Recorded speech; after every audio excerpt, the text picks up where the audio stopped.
Hello everyone, thisvthattv here. The holidays can be rough for an anime fan, with all the shopping, traveling, and other obligations that you have to friends and family. It can be hard to get your anime fix. So I decided to compile a list of short but sweet anime that you can marathon in a day or two. Full disclosure, I have not seen every single anime on this list, because apparently anime with less than 12 episodes are even more uncommon than I thought. So I decided to turn this into a community list. I gathered various anime with less than 12 episodes and took a normalized average of 3 popular anime sites with user rating systems, Anime Planet, Kitsu, and My Anime List, in order to form what I like to call the anime composite score. This list is an anime composite score order, with 10 being a masterpiece and 0 being steaming hot garbage. Also, a person that's pressed for time can't watch a bunch of related anime in order to understand what's going on, so this list will only include first seasons and standalone OVAs. I also considered including movies, but I think that's a list for another day. With all of that being said, I present the top 10 anime with less than 12 episodes. Number 10. Blood Lad. Stas Charlie Blood is a powerful vampire who rules the eastern district of the demon world. According to rumors, he is a bloodthirsty and merciless monster, but in reality Stas is just an otaku obsessed with Japanese culture and completely uninterested in human blood. Leaving the management of his territory to his underlings, Stas spends his days lazing around, indulging in anime, manga, and games. When Fuyumi Yanagi, a Japanese girl, accidentally wanders through a portal leading into the demon world, Stas is overjoyed. But just as he is starting to feel an unusual attraction to her, his territory is attacked, resulting in Fuyumi's untimely death. She turns into a wandering ghost, and the crestfallen Stas vows to resurrect her, as this would mean being able to travel to the human world, something that he has always dreamed of. Blood Lad follows Stas and Fuyumi, soon joined by the spatial magician Belle and the half-werewolf Wolf, as they travel to find the magic that can bring humans back to life. Number 9. Number 6. Many years ago, after the end of a bloody world war, mankind took shelter in 6 city-states and were peaceful and perfect, at least on the surface. However, Shion, an elite resident of the city-state number 6, gained a new perspective on the world he lives in, thanks to a chance encounter with a mysterious boy, Nezumi.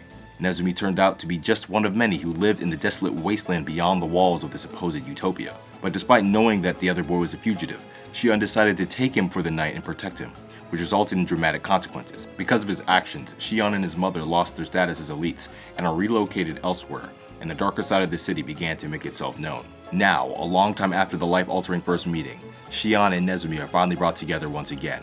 The former elite and the boy on the run are about to embark on an adventure that will, in time, reveal the shattering secrets of number 6.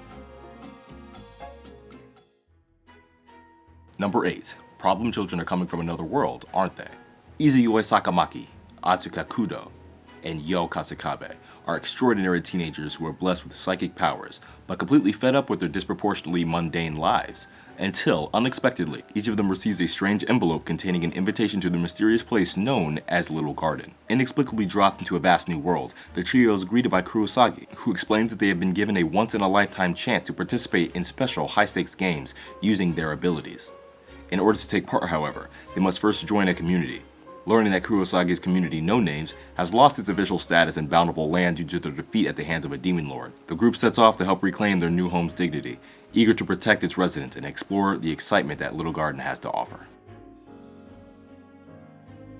Number 7. Golden Boy. Kentaro O is a specialist in part-time work, riding all over the highways and byways of Japan on his trusty steed, the Mikazuki 5, and finding employment wherever he can. His adventures bring him knowledge and experience that can't be taught in a classroom, from political corruption to the delicacy of a young woman's heart. With nothing but the open road before him, not to mention the many beautiful women along the way, Kentaro pursues his spirit of education while attempting to hold down his various odd jobs, however undignified they may be. As he learns from each task he takes on, who knows what could happen?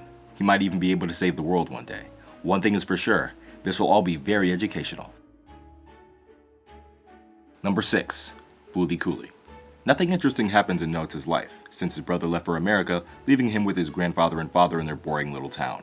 On his way home with Mamami, his brother's ex-girlfriend, a pink-haired crazy woman riding a Vespa named Haruko suddenly slams into him, kisses him, and then bashes him in the head with her guitar before riding off. The next thing he knows, the crazy girl is working as his housekeeper. 2 robots sprout from his forehead to do battle, and the surviving one starts living with him as well. I think it's fair to say that Naota has parted ways with his old mundane life. Fooly Cooly is a kooky coming-of-age story with surprisingly deep undertones as the 12-year-old Naota develops through the wild antics of Haruko and matures along the way into adulthood. Number 4. Eden of the East. On November 22, 2010, Japan was hit by missile strikes, a terrorist act that fortunately did not harm anyone, becoming known as Careless Monday. Quickly forgotten, society goes on about their lives as normal. During her graduation trip to America 3 months later, friendly college student Saki Morimi's life is changed forever when she finds herself saved from unexpected trouble by Akira Takizawa. Takizawa is cheerful, but odd in many ways. He is stark naked and suffers from amnesia, believing himself to be a terrorist. In addition, he possesses a strange cell phone loaded with 8.2 billion yen in digital cash. Despite Takizawa's suspicious traits, Saki quickly befriends the enigmatic young man. However, unbeknownst to her, this is the beginning of a thrilling death game involving money, cell phones, and the salvation of the world. Eden of the East chronicles Saki's struggle to unravel mysteries behind her savior, while Takizawa himself battles other individuals armed with similar cell phones and returning memories which reveal his possible connection to the event from months ago. Number 4. Konosuba, God's Blessing on This Wonderful World. After dying a laughable and pathetic death on his way back from buying a game, high school student and recluse Kazuma Sato finds himself sitting before a beautiful but obnoxious goddess named Aqua. She provides the NEET with two options: continue on to heaven, or reincarnate in every gamer's dream, a real fantasy world. Choosing to start a new life, Kazuma is quickly tasked with defeating a demon king who is terrorizing villages. Before he goes, he can choose one item of any kind to aid him in his quest. And the future hero selects Aqua, but Kazuma has made a grave mistake. Aqua is completely useless. Unfortunately, their troubles don't end here. It turns out that living in such a world is far different from how it plays out in a game.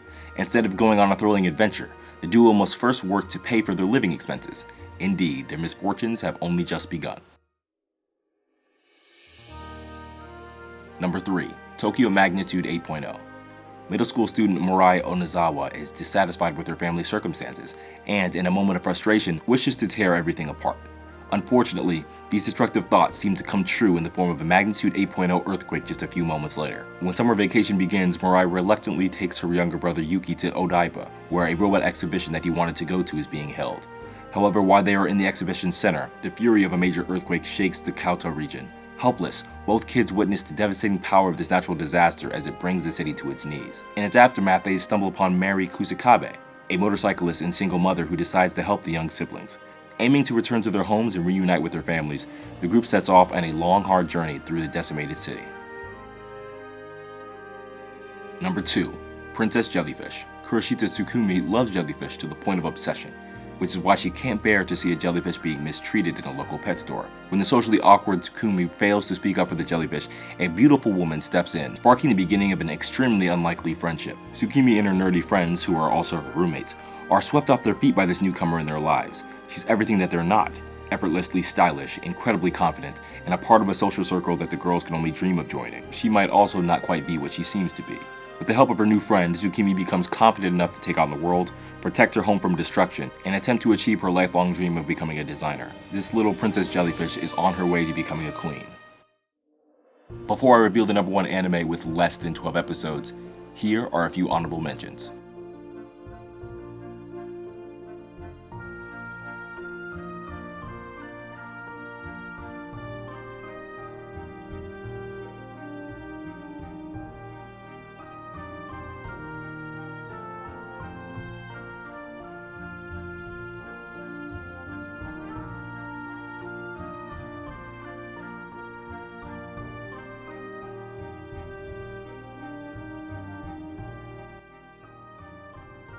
Number 1. Terror and Resonance. Painted in red, the word Vaughn is all that is left behind after a terrorist attack on a nuclear facility in Japan. The government is shattered by their inability to act, and the police are left frantically searching for ways to track down the perpetrators. The public are clueless, until 6 months later, a strange video makes its way onto the internet.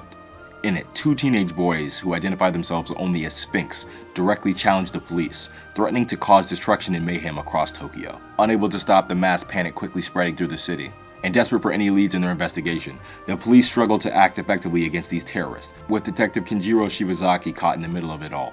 Terror and Resonance tells the story of 9 and 12, the 2 boys behind the masked figures of Sphinx. They should not exist, yet they stand strong in a world of deception and secrets, while they make the city fall around them, all in hopes of burying their own tragic truth. I'd like to thank you guys for tuning into my very first community list. If this is something that you would like to see more often, please make sure to like the video and to leave a comment as well. If you missed the latest episode of Anime Spotlight, where we take a closer look at the anime series Black Lagoon, There will be a link to that on the screen at the end of the video as well as in the description. If you want to catch up on the latest in anime news, you can check out the latest episode of the Anime District, which will also be linked on the screen and in the description. Once again, I'd like to thank you guys for watching, and I'll talk to you all later.